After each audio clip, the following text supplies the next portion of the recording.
The man's real name is lost to history. Some say it was Morrison, others say it was Coriolis.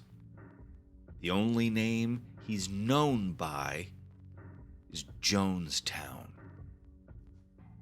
According to the DRO lore, he was a case agent for Jim Jones. The incident in Guyana was supposed to go down a bit differently than it did, so the handling field agent was forced to carry that albatross for the rest of his career. Over the years, he came to embrace the name. He got the nickname because he fucked up, right? Jonestown was supposed to be a name that humbled him, that labeled him as a failure. But he was smart enough to flip the narrative and start pushing the idea that the Jonestown Massacre had been his doing on purpose. In the mid-90s, Jonestown sent a sortie out into the Nevada desert to root out a subterranean society of cannibal mutants. These soldiers got a lot of good data from that mission, and they found a few truly amazing specimens. And with that, Jonestown started to become obsessed, and he began formulating a plan. 2 years later, the DRO found another, smaller nest of cannibal mutants. These collections of human monsters tended to live in tunnel systems, ones that, over the decades, they had made livable. And what better place to set up Blacksite Prison? A new home for research and development. After the DRO strike teams, which were called Murder 1 and Murder 2 respectively, had killed everything in those tunnels, construction started on what would one day be called R&D Facility 24, or Blacksite One.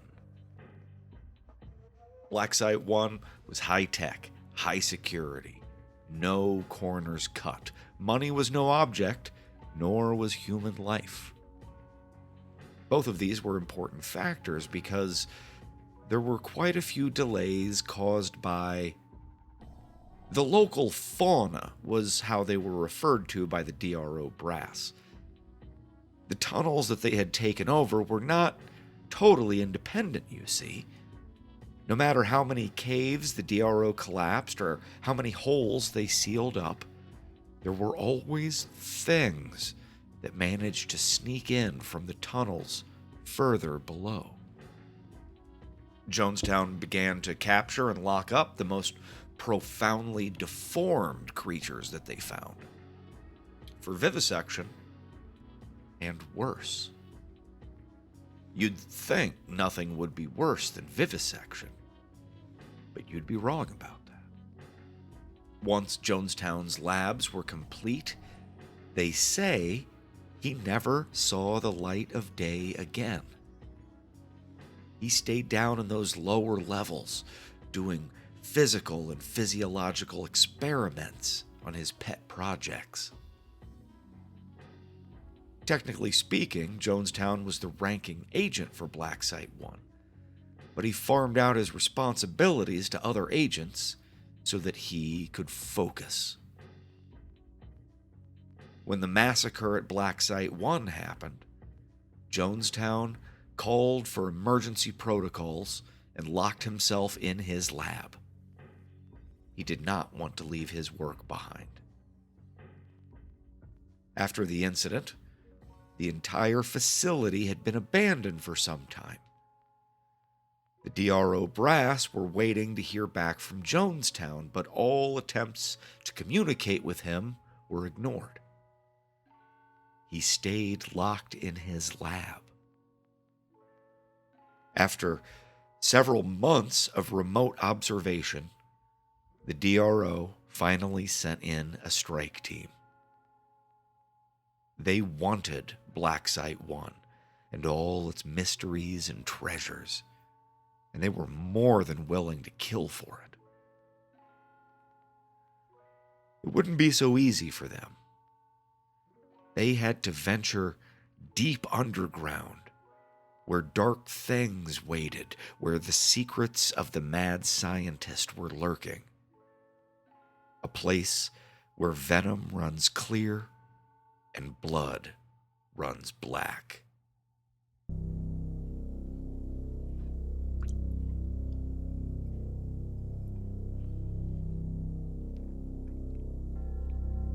Drinking whiskey in the kitchen and telling scary stories around the fire.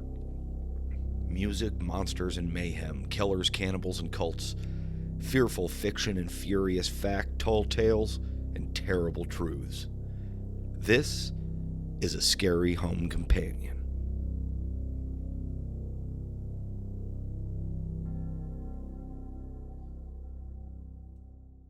For Jonestown, the dissection and examination of mutant specimens was only a gateway to the real experiments.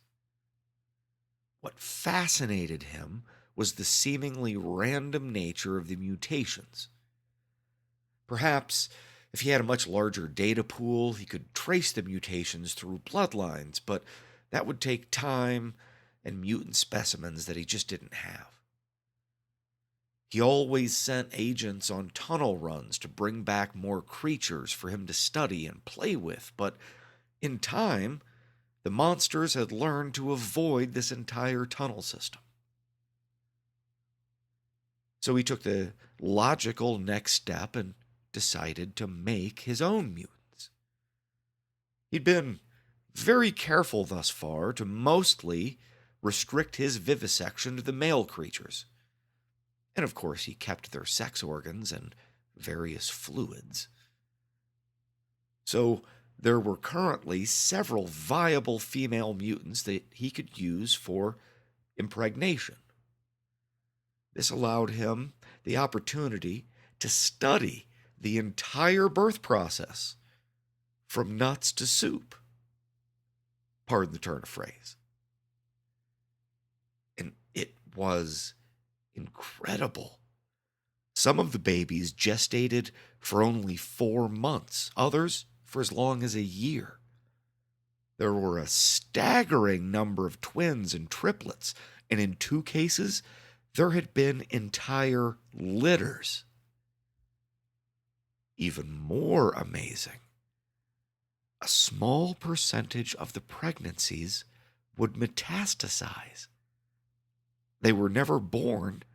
They grew into the host like a burrowing parasite and lived there either until they were removed or they devoured the host parent from within.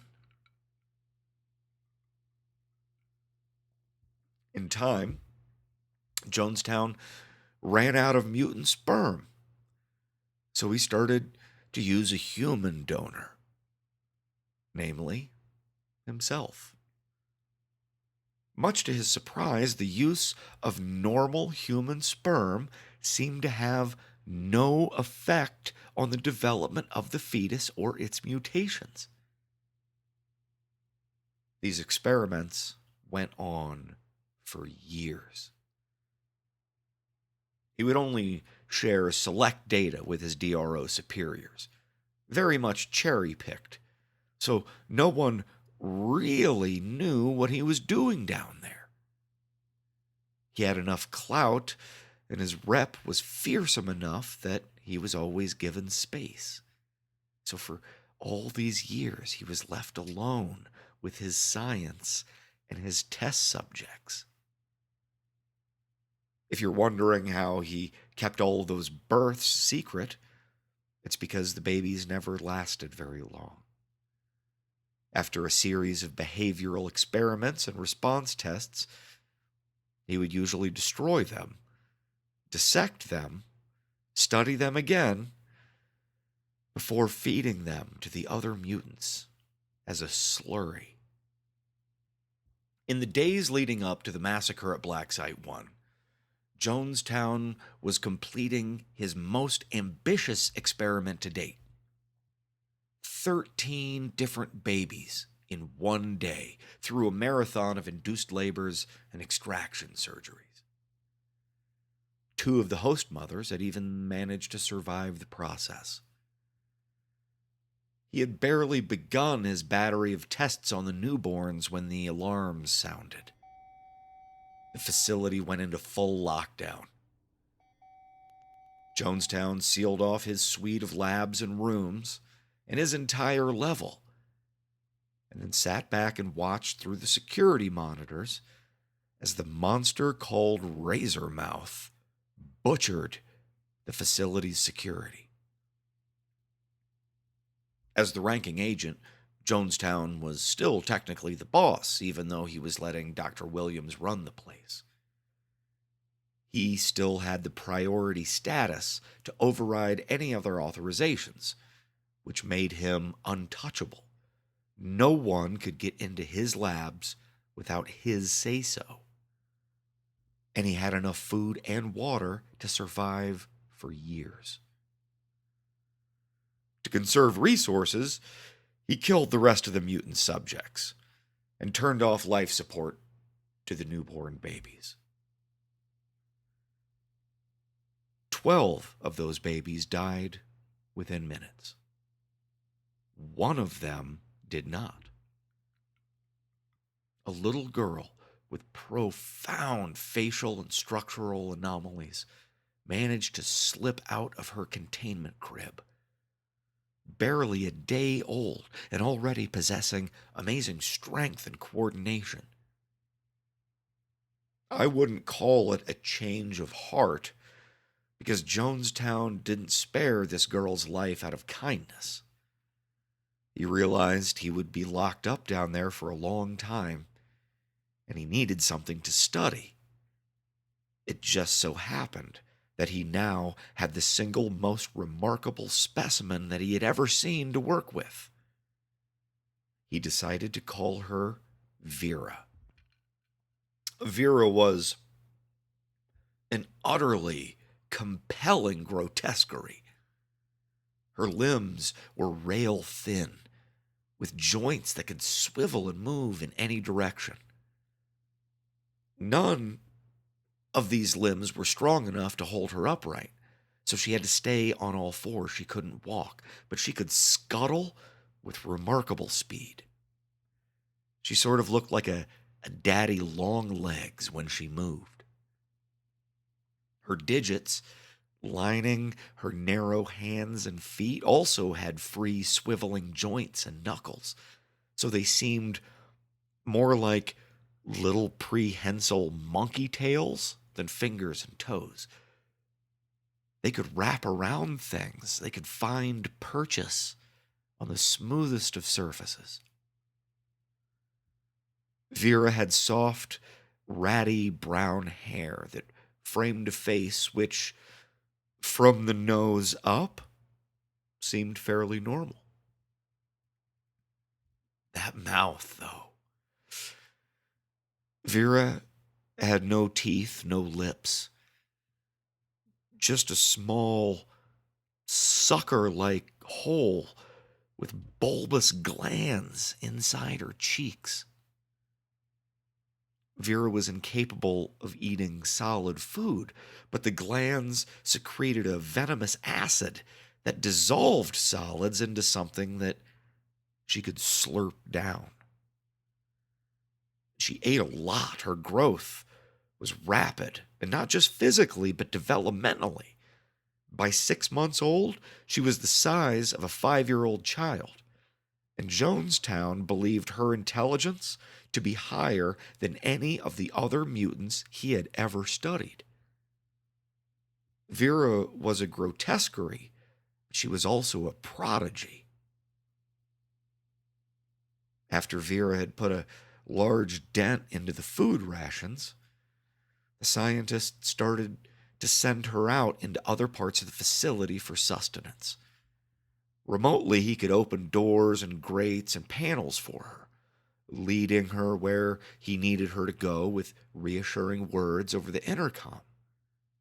and of course studying her actions through the monitors. 9 months have passed after the Massacre of Blacksite One / Vera's birthday, and she was out on one of her normal supply runs. Now she knew the place well enough she didn't need to be led. But Jonestown was still watching her from afar, as always. She was in the level 2 cafeteria, which had become a favorite spot of hers. And she encountered the only other living thing she had ever seen in person besides her creator. It was a boy, a small, rat-like mutant with sharp buck teeth and eyes that sort of slanted around the corners of its narrow temples. It wore clothing and shoes and had a small plastic box hanging around its neck on a cord. Vera stared at the boy from across the room, and the boy waved at her. Jonestown held his breath. He didn't want to call out to her over the intercom. He wanted to see how she would respond naturally. And then a phone rang. A very special, dedicated phone line. One that had never rung before in all this time. The DRO brass had tried every way they could think of to reach him, but until now, this line had never lit up. Because there was only one person who had the number. Jonestown picked up the phone, but he didn't speak. A man on the other end said, "They're coming, Jonesy. They have the override codes. They're coming, and they're going to kill you and destroy all your work. Do what you must." Minutes later, the scientist was holding Vera on his lap and watching the armed agents enter Blacksite One. The DRO strike team called Murder 2 had arrived. It would only take minutes for them to secure the perimeter, breach this level, and slaughter them both. Vera had no idea what she was watching. She thought it was exciting. Jonestown spun her around and said, "Vera, you have to listen to me. This is very important."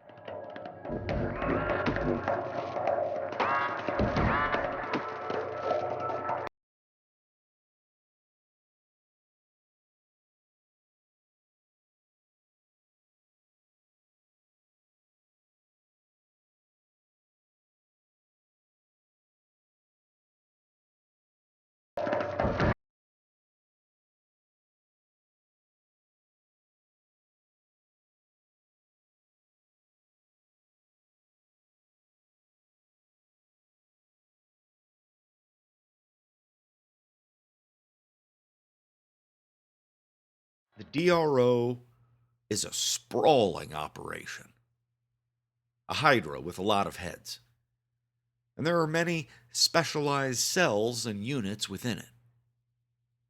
Murder 1 and Murder 2 were the call signs for the top 2 strike teams the DRO employed.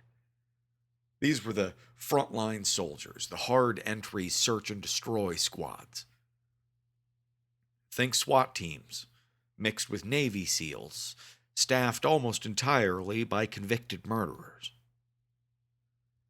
They were usually accompanied by support units called Man 1 and Man 2, which provided tech, backup, and suppressing fire in the form of a 3-woman, Vespers-trained sniper unit. Murder 2 was comprised 17 agents, 2 teams of 8 under the command of Special Agent Titus. Each one of them down to the last man and woman, were willing to kill, either out of loyalty to the DRO or just because they liked doing it anyway. The DRO, to say the least, had some pretty suspect hiring practices. Man 2 and the snipers were standing watch above, but down here underground, they would be of little use. System reboot completed. External controls established. No matter. They had patched into the facility remotely, so Man 2 had a total sit rep on the entire site and could remotely open doors all the way to the lowest levels. They were aware and ready for the flurry of activity they found on level 2. A small group of little desert mutants had started slipping into the building somehow to forage for food. As small as they all were, they might have been children. They were timid and terrified, and they scattered before the agents could open fire on them. No matter. There would be time enough for a bug hunt very soon. Now, they needed to achieve the primary objective. The 2 squads led the way, with Special Agent Titus in the rear, keeping watch over the site director. Titus was the agent in charge of the team and the sortie, but it was this woman who was really calling the shots. Her name was Dr. Ivy Williams. Blacksite One had been hers, and she was keen to make it hers once more. It had to be done quickly, and she could afford no mistakes. The massacre had taken place not only on her watch, but it was instigated by one of her pet projects. She'd lost dozens of good agents, millions of dollars worth of equipment, and untold tomes worth of research. She wanted it back because it was hers. She needed it back because she was being watched. She answered to people too. So there could be no more problems. Dr. Williams led from the rear, letting Murder 2 do their work and get her safely to the massive vault door protecting Jonestown's labs. The strike team set up, prepared for anything, as Dr. Williams entered the override code to the door. Emergency protocol override engaged. It was a long, tense moment as that door slowly swung open to reveal an old, thin, and disheveled man waiting for them. Jonestown was bald. He was emaciated. He was in general poor health from years of living underground. There was the smell of meat smoke in the air.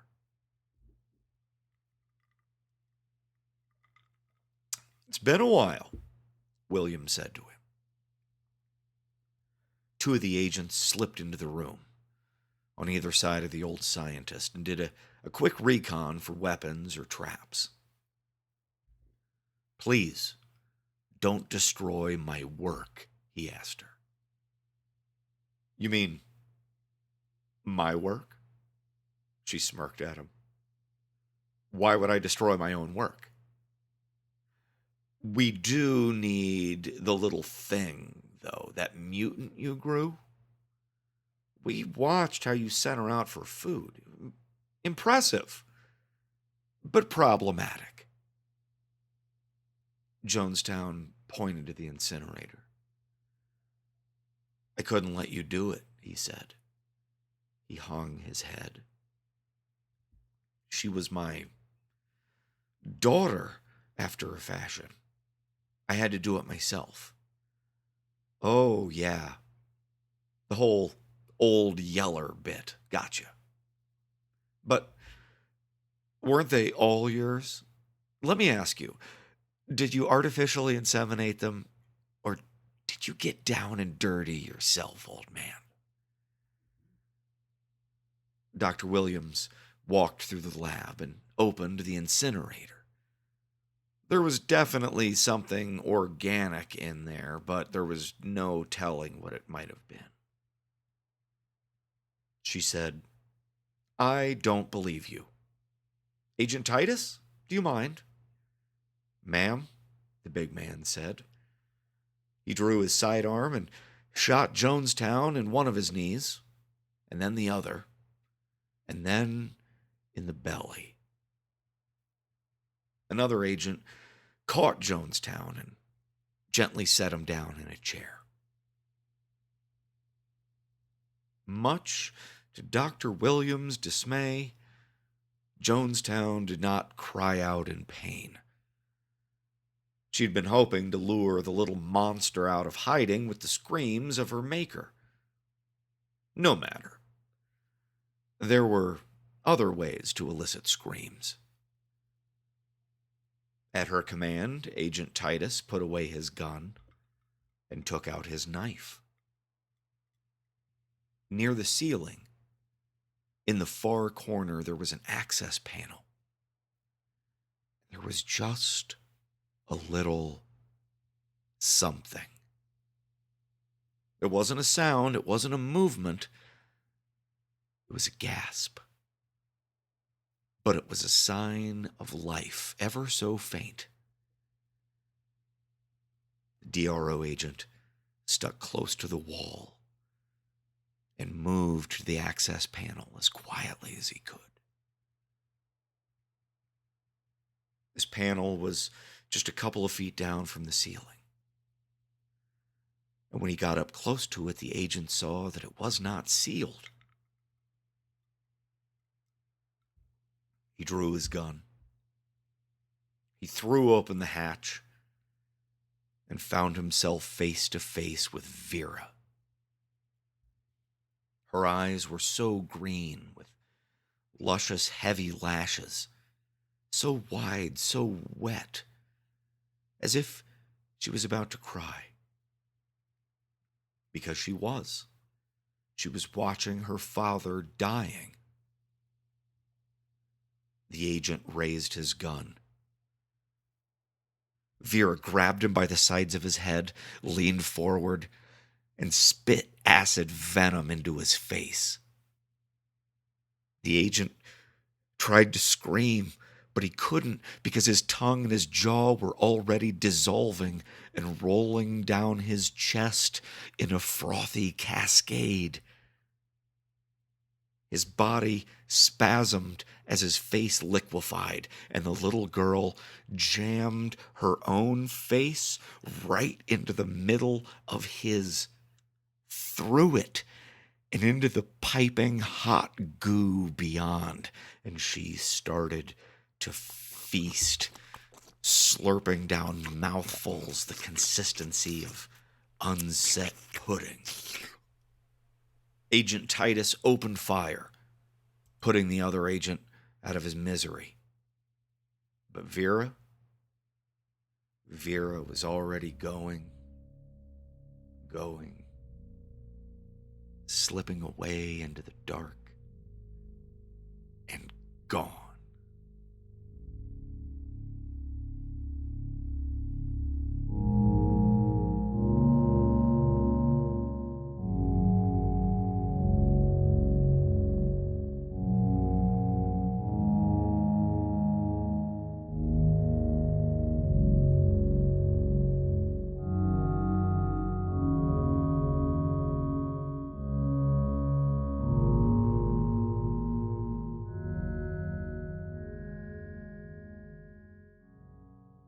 Vera was scrabbling silently through the air ducts.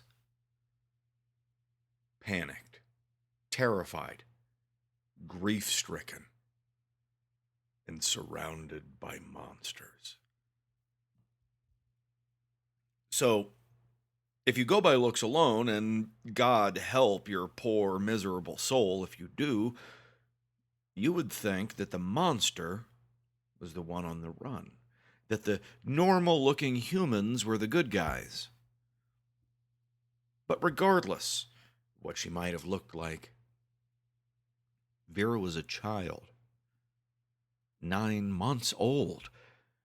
No matter how different she was a baby. Her experience with living, sentient creatures was extremely limited, and the only one she'd ever formed a bond with was the mad scientist she had just seen get shot to pieces.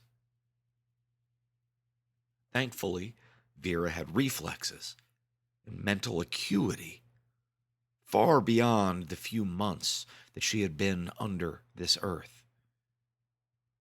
Just as her birth cycle had been accelerated, so had her development.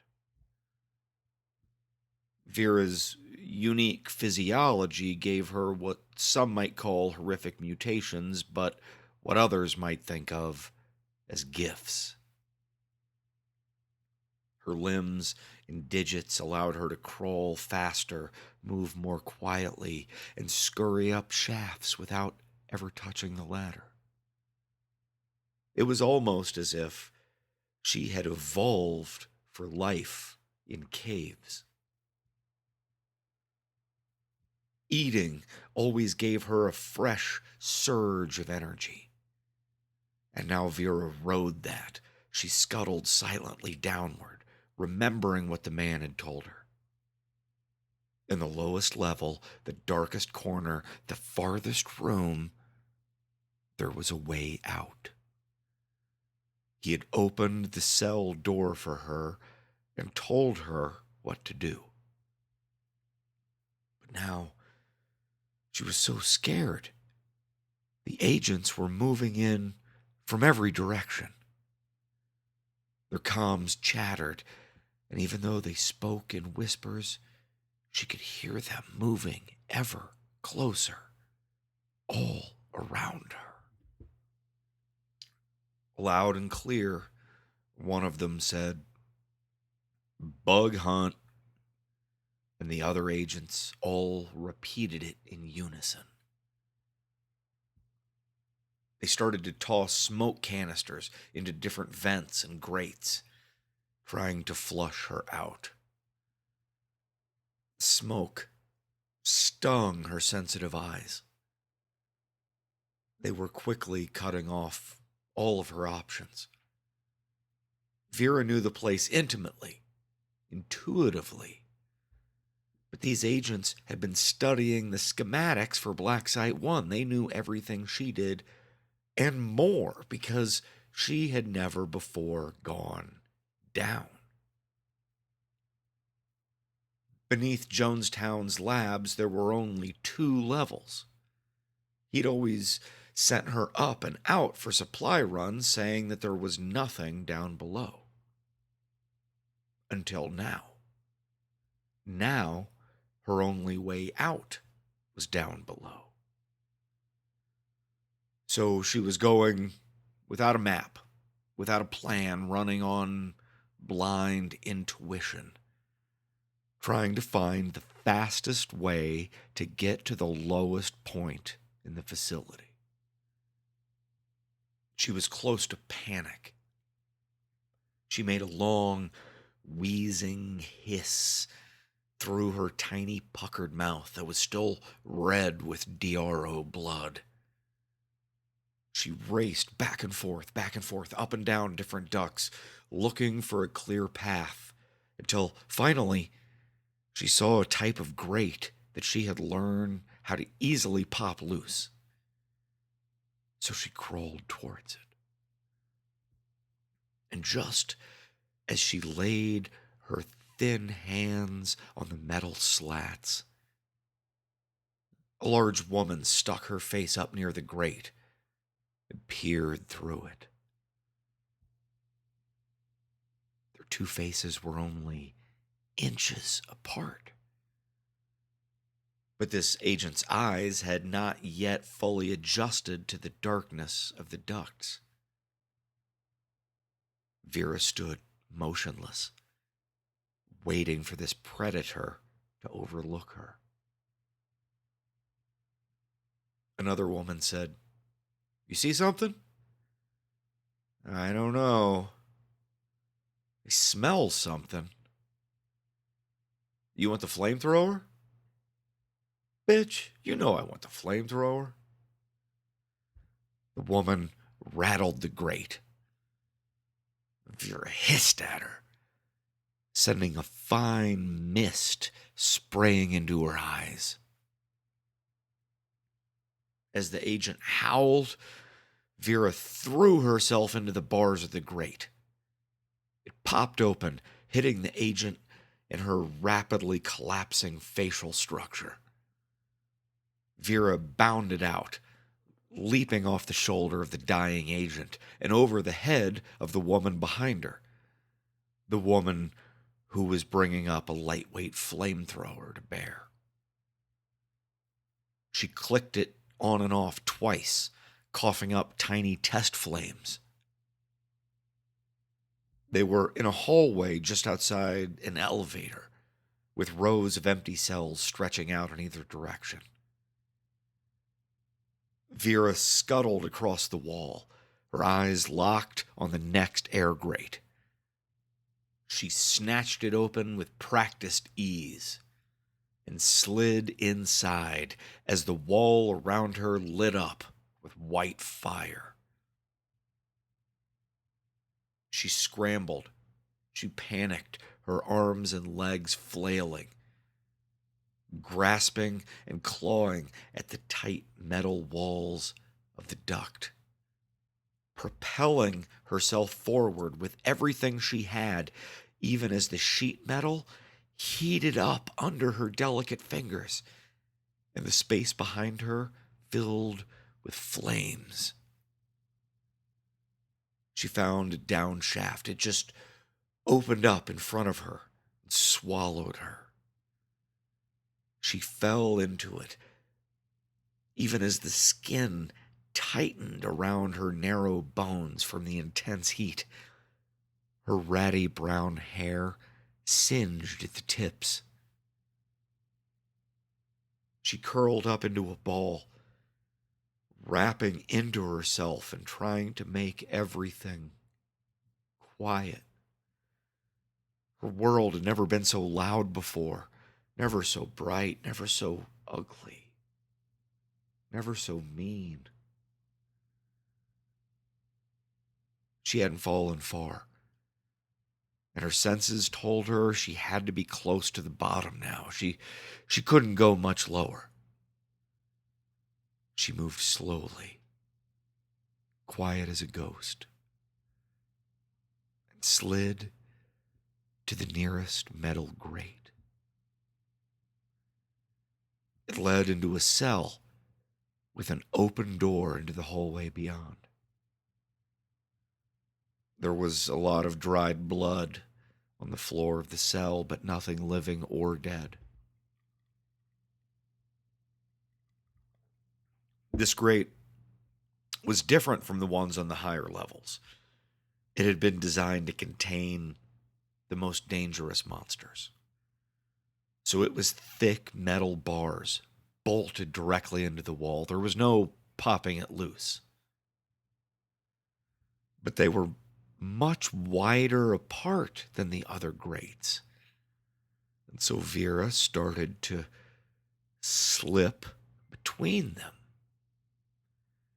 I'm talking they're an inch and a half apart tops, but Vera was so thin, her bones so malleable, that with a little elbow grease, a little straining and grunting, and some mild discomfort, she managed to slide through into the cell beyond. You ever see those videos of an octopus crawling into a bottle was like that. She was getting her bearings, and the Blacksite One intercom system crackled to life overhead. It was the woman from before, the bad woman. Subject V, she said. That's your real name, you know. The evil man who made you, he's gone now. You're safe. My name is Ivy. You come and see me, baby, and let me take care of you. Vera heard the words, but she couldn't afford to pay much attention to what they were saying because she also heard the sound of boots in the hallway. The intercom was a distraction, but it didn't work. Vera edged closer to the door and chanced a brief glimpse of the hallway. The cell that she needed was down at the very end, and the agents were too close now. She'd have to go through them. One of the agents said, "We're in place. Cut the lights. Go to night vision. Let's wrap this up, ladies." The lights went out, and it was perfectly, absolutely dark. For them, anyway. Vera was used to the low light. In fact, she was built for the low light, and her pupils had now expanded the entire width of her eyes. To her, all the little pinpricks of light from the comm units, their belts, their body armor, they dazzled like a room full of stars. She picked out the woman from upstairs, the one with the flamethrower. And before she could overthink it or doubt herself, Vera bounced into the hallway. Through their night vision goggles, the agents all locked onto Vera instantly. But she was in their midst now, so they couldn't shoot without shooting each other, and the little freak was just too goddamn fast and slippery to fucking grab. Vera rebounded off backs and bounced from chest plates until she was close enough to the woman she was after, and she dropped to the ground. Raised up ever so briefly for as long as she could on her two spindly hind legs, and wrapped her prehensile finger around the trigger. The flames went out over her head and into the group of agents. What's more, the sudden brightness of the white fire stabbed all of them in their eyes like knives fresh off the stove. And Murder 2 yanked off their night vision goggles as they scattered down the hall, while Vera was already racing the opposite direction. She wasn't trying to kill them. She just wanted to scare them away and buy a little time. Just as Jonestown had promised, the door at the end was waiting open for her. She only had seconds. She knew it. They could fill the room with fire without ever having to come in after her. So she ran to the corner, where she found a large crack running along the base of the wall. She slipped her little wormy, wriggly fingers into the crack and pulled. It moved, but just a little. She heard the boots. They were close. The comms squawked with injury reports. The pilot light of the flamethrower danced in the darkness. Vera struggled, feeling her way all around the edges of the cracked section before she felt it pulling away from her, wiggling side to side, and then being yanked free. As the cement chunk fell away, she saw a foot-high hole, a crawl space, and a little creature on the other side. The rat-faced boy that she had seen in the cafeteria. He wiggled his fingers and waved at her again. And she sort of waved back, and then let him grab her hand and pull her through into the narrow tunnel beyond. He pointed the way, and Vera quickly crawled down the narrow crevasse. The rat-faced boy stayed behind, but just for a few seconds. He removed that little black box from around his neck and gently set it inside the cell. Then the fire came, and the boy crawled after Vera down deeper into the endless black.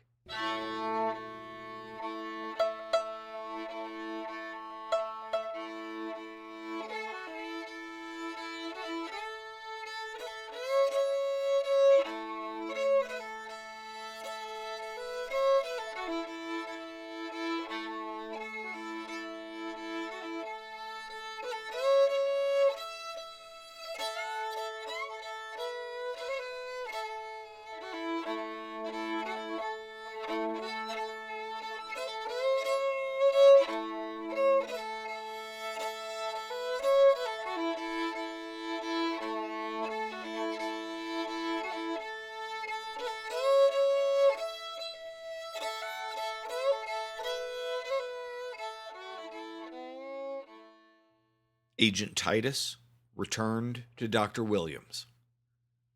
Neither of them were pleased with these results.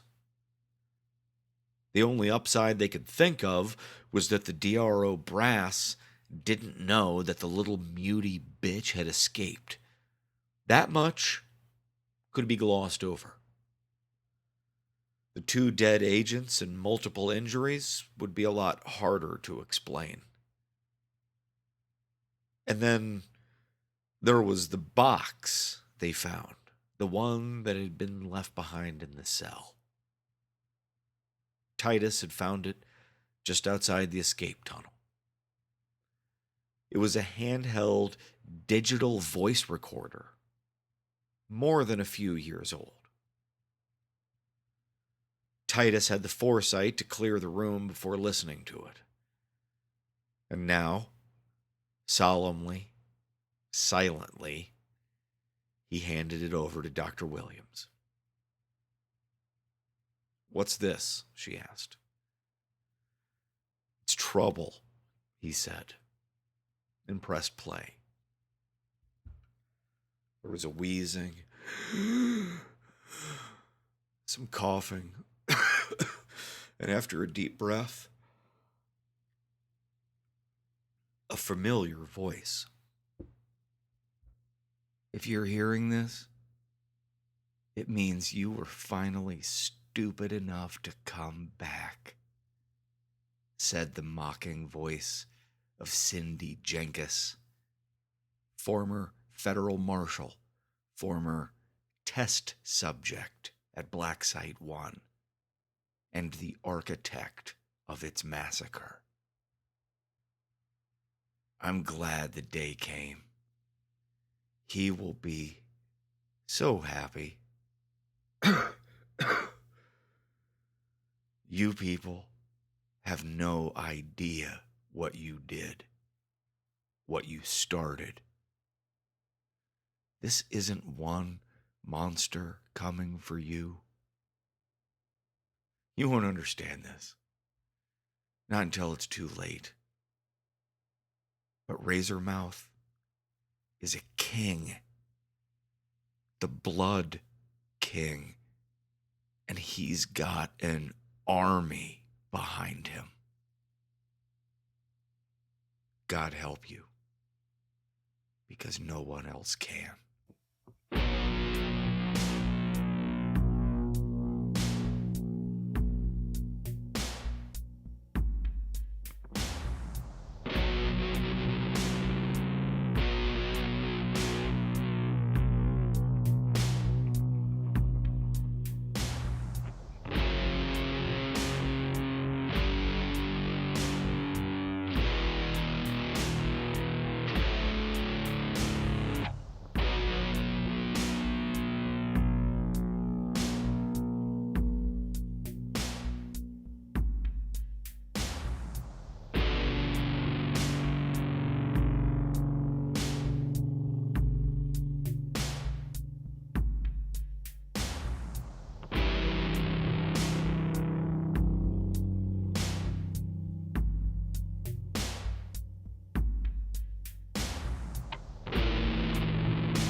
Thanks for listening to another episode of A Scary Home Companion.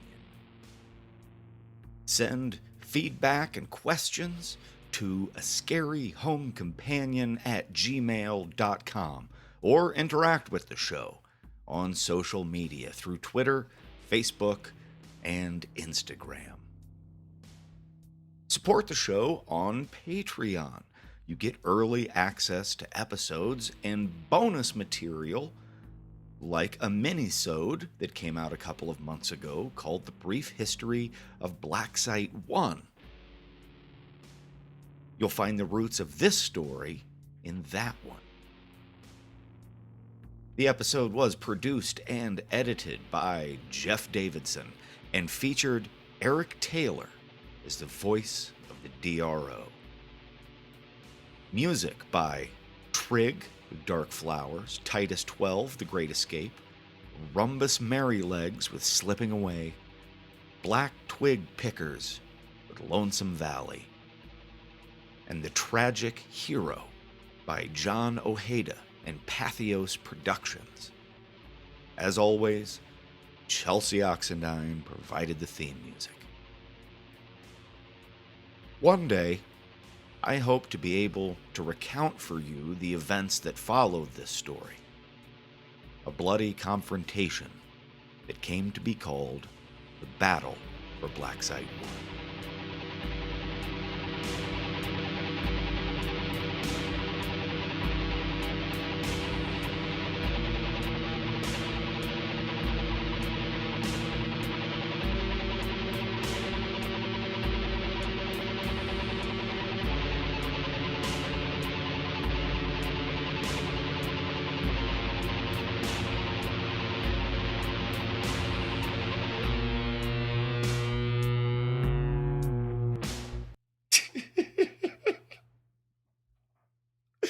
Baby Slurry.